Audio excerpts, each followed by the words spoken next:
Okay, thank you very much, Father Ye, for the presentation. So now we have time for question and answer, and for both speaker and for Professor Leopold Leeb and for Professor Ye. So please. I would like to thank both speakers. Very interesting talks. Both of them, I've learned a lot. Is the audio all right? So I have actually my questions. I would like to ask a question out of curiosity to Leopold Leeb. I remember you said that Monte Corvino even had religious paintings decorating the church in Beijing, right? So I'm very curious about these paintings. Maybe these paintings were like painted in Beijing by who? What was, I mean, this kind of iconography was like purely like the typical one that we would have, say, back in Italy, or it was kind of fusion or mixture. Were these painting like imported from other places, or had he had to ask someone to paint these paintings? Yes, thank you. This is an interesting question, but we cannot know anything if we don't have textual evidence. So everything we know is from the letters from Monte Corvino himself, and he does not say more about these pictures. He only says he hung up some religious images in the church inside, and he made inscriptions on them in different languages. So obviously also for groups from different language communities to look at them, but not in Chinese. Yeah, it would be Mongolian or Persian and Latin. So maybe we can imagine how he produced these pictures. Maybe he did it by himself. He was painting by himself, or he possibly also had books brought with him, and some of these books might have had images, and so he reproduced some of those images. Usually religious images, they show scenes from the Bible, so maybe the birth of Jesus, or Mary and Jesus, or the crucifixion. We can also think about 300 years later, Matteo Ricci also worked with images from Mary, and Mary holding Jesus, the baby Jesus, the Holy Child, and he remarked that was very welcome, was very effective. People were moved by these oil paintings. Of course, at that time, around 1600, there was already a real art school. Maybe you know that the Jesuits had made in close to Nagasaki. They had an art atelier for artists. There was this Nicola, and an Italian priest, Jesuit, who set up really an art school to produce religious images, also paintings. So one famous student of that was this Yo Wen-hui, the one who painted also the image of Matteo Ricci at his death in 1610. So we know much more about those about that art school, which started in Japan and then moved to Macau. But about Monte Corvino, I think Dr. Vosilla, he knows much more than I do. So I think he wants to say something. Can you hear me? Yeah, sure. Please raise hear your me? question. Yes. So as Professor Leeb has just said, we don't have clear documentation on the decoration of the second church that Shenzong Emperor allowed Monte Corvino to build in Beijing. What we understand from Monte Corvino himself, as has been said, is that he used local, most probably local artisans or artists like Anike, who built the White Pagoda, okay, to depict the figures of Jesus and the figures of Jesus and of the Virgin Mary. We think that it is possible, at least to Lauren Arnold, that there were no real images of Jesus on the cross, as it seems that the image of Jesus on the cross bothered especially the Karaite, Naaman, and because they were used only two crosses without the body of the Savior. And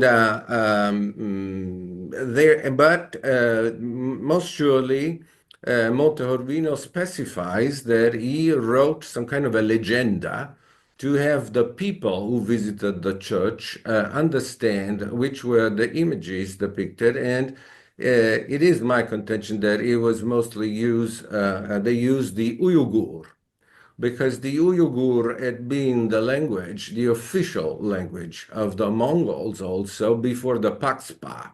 The Pakspa was too complicated. And also, if I have a chance to Professor Leeb, I really like his presentation because he kind of goes where I'm also going with my book on this different characters that actually help let's say, help us to imagine a more complex situation, at least at Kublai Khan's court and also his followers.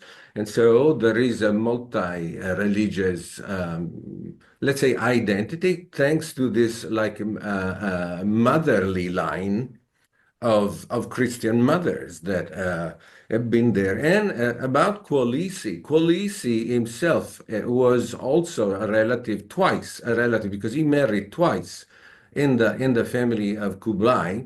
So Ongut had been Christian since the 11th century. So Marco Polo says that George was a descendant of Prester John, and we know that information about this Prester John has been invented, but there is archaeology showing that some of the Western Mongols tribes have been converted. We even think of a crossing of 100,000 Syriac among the people of these nomads, warrior nomads.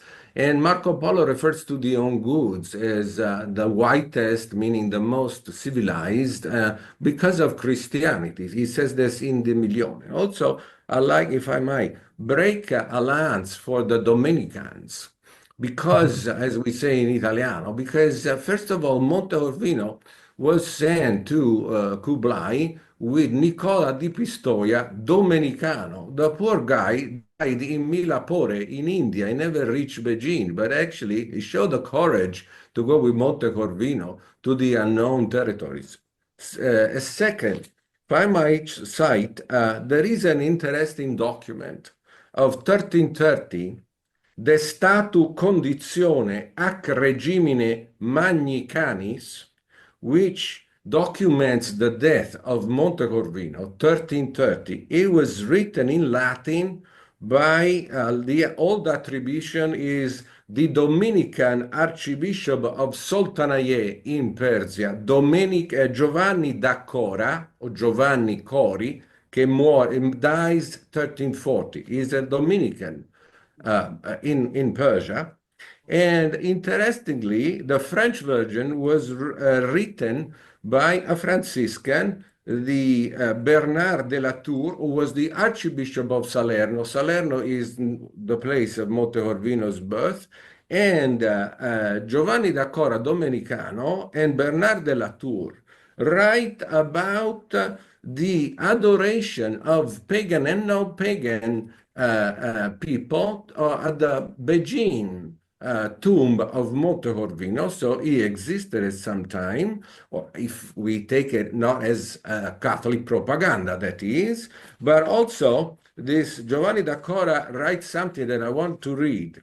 It is firmly believed that if the Nestorian had chosen to unite with the minor brothers and the Dominicans, the bishops and the other Christians loyal to the Holy Roman Church, the entire region of Katai, including the great Khan, would have been converted to the true faith of Christ. So at least the Dominicans were very courageous in their vision or in the futuristic vision. And so most probably, going back to the images, these people travel with little Bibles. We found some Bibles, and these Bibles had illustrations. And even Friar Robruch, when he visited Karakorum, he impressed the Khan showing these illustrated Bibles. So the power of images, as in the Biblia Pauperum habitat in Italy, no? It's a composition of images and music. In fact, Monte Urbino insists on the success of the choir of the 40 slaves he liberated to sing even in front of the emperor and outside of the two churches, which, by the way, were located inside of Forbidden City or the Tartar city. Precisely to say, it's not a question, just a suggestion for Professor A. Because you already mentioned a network created by the Dominican Order in Europe, but I just add some information for you, because the Dominican Order in that period already built Archbishop Dives in Persia, in Sultania. It's a city in that period where, yes, for the capital of the Mongol Sultan, the Eel Khanate, the capital of Eel Khanate, Sultania. Right now, it's a very big mosque with a very large, vast dome with two shells. So in that time, there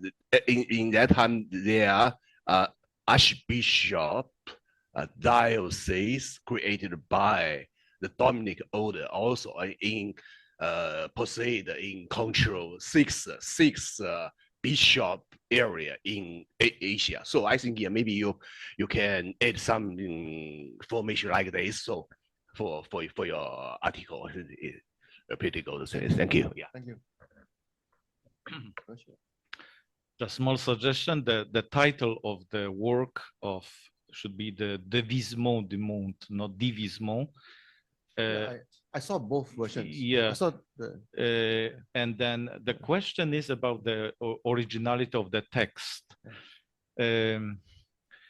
Some commentators mentioned that Marco Polo, before his death, shortly before his death, he narrated to somebody that he told only half of the story. Mm-hmm.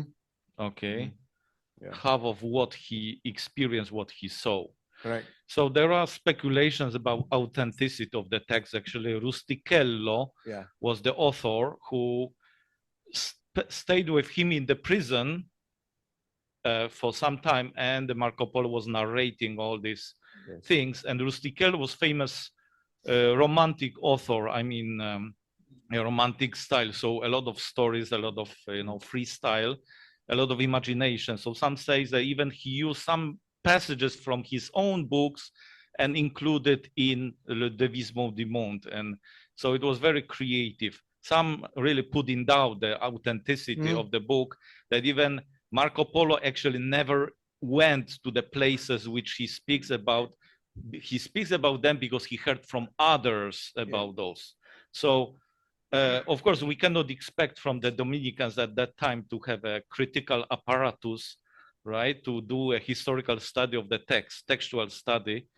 But the question is, Pipino, why there was this motivation, strong motivation for translating into Latin this text without a proper verification of this?